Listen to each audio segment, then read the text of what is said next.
Well, hello everyone. Greg Scott Bailey. Welcome back to my channel, and welcome back to the Marvel Movie Marathon Reviews, where my second video is The Incredible Hulk. The Incredible Hulk stars Ed Norton, Liv Tyler, Tim Roth, and of course William Hurt as General Thaddeus Thunderbolt Ross. Uh, it's a very fun movie. It's not exactly the best out of the Marvel Cinematic Universe, but it definitely shows that this is where Marvel Studios was starting out and they didn't quite know where they wanted to go with things. A little bit of a side note is that while Paramount was putting out, distributing the Marvel Cinematic movies before the Avengers, and I believe they did the Avengers, but then Disney took over after that.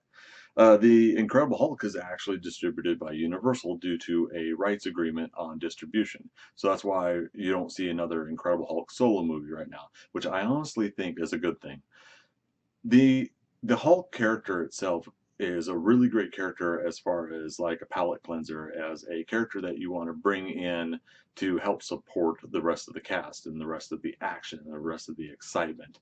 And of course, thanks to a lot of recent incarnations, Bruce Banner's been a really wonderful support character as well. And so going back to this movie with Ed Norton playing Bruce Banner, you do get a scientific feel behind his character, but there seems to be just like a little bit too much moping and sadness.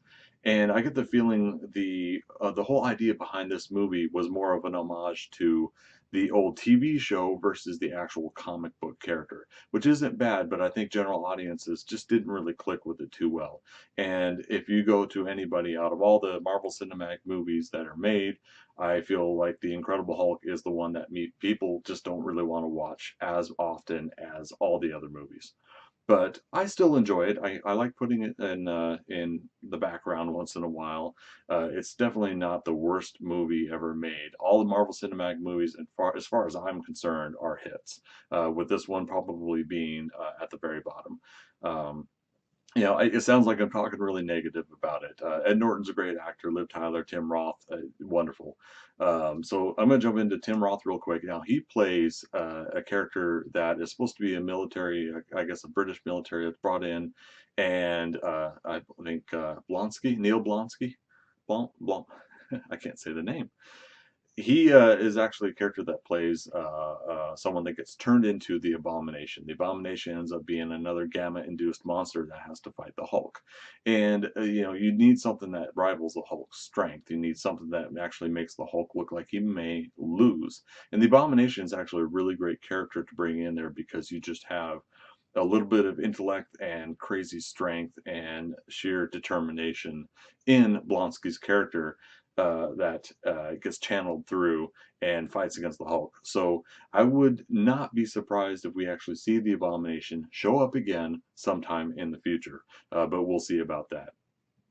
Liv Tyler playing Betty Ross, she doesn't do too bad of a job, but I honestly think that she could have done a little bit better. There's not really much she's given with to kind of excel at the character.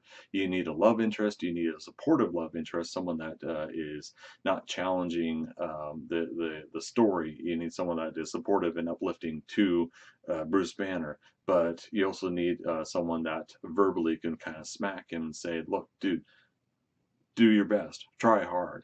I still love you no matter what. And I think she does the job reasonably. As far as William Hurt goes, playing General Thunderbolt Ross, he honestly does a really great job playing the character because you have to have someone that has just that I am going to stop him no matter the cost kind of attitude.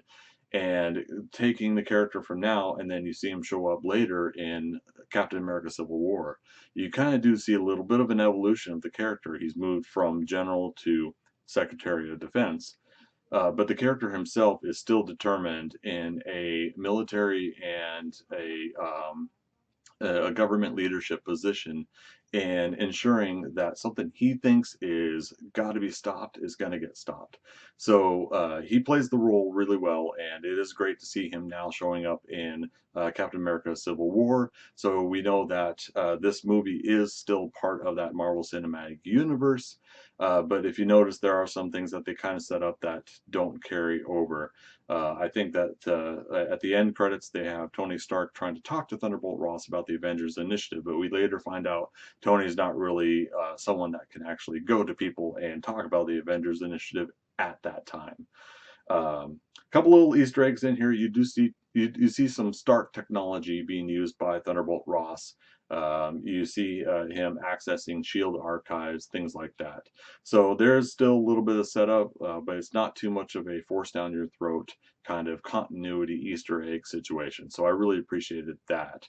Both movies, Iron Man and Incredible Hulk, started out the universe with Iron Man just a little bit more strength to the start, and with Hulk just kind of not up to par with Iron Man as far as audience reception goes. So both movies came out in, wow, yeah, June of 2018, I believe. It was March that Iron Man came out, March, April, May, something like that. So between a couple months there, both these movies started out. One distributed by Paramount, one distributed by the Universal Studios.